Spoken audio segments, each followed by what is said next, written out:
আসসালামু আলাইকুম, কেমন আছেন সবাই? তো আজকে দুপুরে ভাবলাম বেশ কয়েক প্রকারের ভর্তা তৈরি করব। তো ভাবলাম আপনাদের সাথে কিছু কিছু অংশ শেয়ার করি। তো প্রথমে আমি ট্যাংরা মাছটা তেলের মধ্যে ভেজে নিচ্ছি। তো এটা আলু, বেগুন আর পাকা টমেটো দিয়ে এটা রান্না করব। তো দেখা যায় শীতের সময় এই আলু, বেগুন, পাকা টমেটো এই টাইপের সবজি দিয়ে এই মাছটা রান্না করলে কিন্তু অনেক মজা হয়। আর এদিকে পাশের চুলায় বেগুনটা ভেজে নিচ্ছি, মাছটাও কিন্তু ভেজে উঠিয়ে নিয়েছি। আর ওই একই কড়াইতে আমি সামান্য পরিমাণ তেল অ্যাড করে দিয়ে মশলাগুলো দিয়ে দিয়েছি। এখন আলু আর বেগুন দিয়ে দিলাম। তো নতুন আলু বেগুন দিয়ে কিন্তু মাছের তরকারি খেতে অনেক মজা হয়। ওইদিকে মশলার সাথে সবজিগুলা কষিয়ে নিচ্ছি, আর এদিকে বেগুনটা ভেজে উঠিয়ে নিয়েছি। তো সবজিটা আর একটু সময় নিয়ে ভালো করে ভাজা ভাজা করে কষিয়ে নিচ্ছি।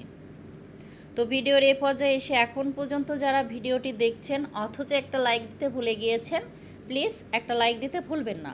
আর ভিডিওটি যদি বেশি বেশি ভালো লাগে কমেন্টের মাধ্যমেও জানাতে পারেন, চাইলে ভিডিওটি ফ্রেন্ড ও ফ্যামিলির মাঝে শেয়ারও করতে পারেন। তো আপনাদের সাথে কথা বলতে বলতে পাকা টমেটো দিয়ে একটু কষিয়ে নিয়েছি। এখন দিয়ে দিচ্ছি ভেজে রাখা ট্যাংরা মাছ। তো এই মাছটা দেখা যায় ভেজেই রান্না করা, তো এখন খুব বেশি না কষালেও হবে। তো সামান্য একটু নেড়ে চেড়ে মিক্স করে এখন ঝোলের পানি দিয়ে দিচ্ছি। তো যতটুকু পরিমাণ পানি দিলে সবজিগুলো সিদ্ধ হবে ওই পরিমাণে পানি দিয়ে দিলাম। তো এই তরকারিতে কিন্তু খুব বেশি ঝোল রাখবো না, সামান্য পরিমাণে রেখে দেবো গা মাখা করে। তো এমন করে খেতেই কিন্তু এটা বেশি মজা হয়। আর এদিকে অনেকটা পরিমাণ পেঁয়াজ, রসুন আর কাঁচামরিচ আমি তেলের মধ্যে ভেজে নিচ্ছি। তো আগেই বললাম অনেক প্রকারের ভর্তা করব আর কি, কালো জিরা ভর্তা, সরিষা ভর্তা আর চাপা শুটকির ভর্তা। তো এই টাইপের ভর্তা দিয়ে ভাত খেতে কিন্তু গরম গরম অনেক বেশি মজা হয়। ওইদিকে পেঁয়াজ রসুনগুলা ভেজে নিচ্ছি। এদিকে মাছের ঝোলটা প্রায় শুকিয়ে গেছে, আর সামান্য পরিমাণে শুকিয়ে এটা চুলার জালটা অফ করে দিব। তো একটু ফাইনাল লুকটা দেখিয়ে দিচ্ছি, তো দেখে বুঝে নেবেন।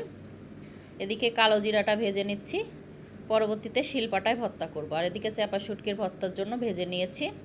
তো যাই হোক, এখন সব কিছু বেটে ভর্তা তৈরি করে নেই আর কি। তো দুপুরে রান্নাবান্না মোটামুটি শেষ আর কি। তো টেবিলে সব খাবার গুছিয়ে নিয়েছি, একটু ফাইনাল লুকগুলো দেখিয়ে দিচ্ছি। তো এটা পেঁয়াজ রসুন বাগার দিয়ে পালং শাক ভাজি, সাথে বেগুন ভাজি, এটা চাপা শুটকির ভর্তা, আর এটা সরিষা ভর্তা, সাথে কালো জিরা ভর্তা, আর আলু ভর্তা করে নিয়েছিলাম। তো বেশ কয়েক প্রকারের ভর্তা আইটেম ছিল আজকে দুপুরের আয়োজনে। তো গরম গরম ভাতে খেতে কিন্তু ভীষণ মজা। তো আপনারাও কিন্তু একবার হলে এভাবে ট্রাই করতে ভুলবেন না।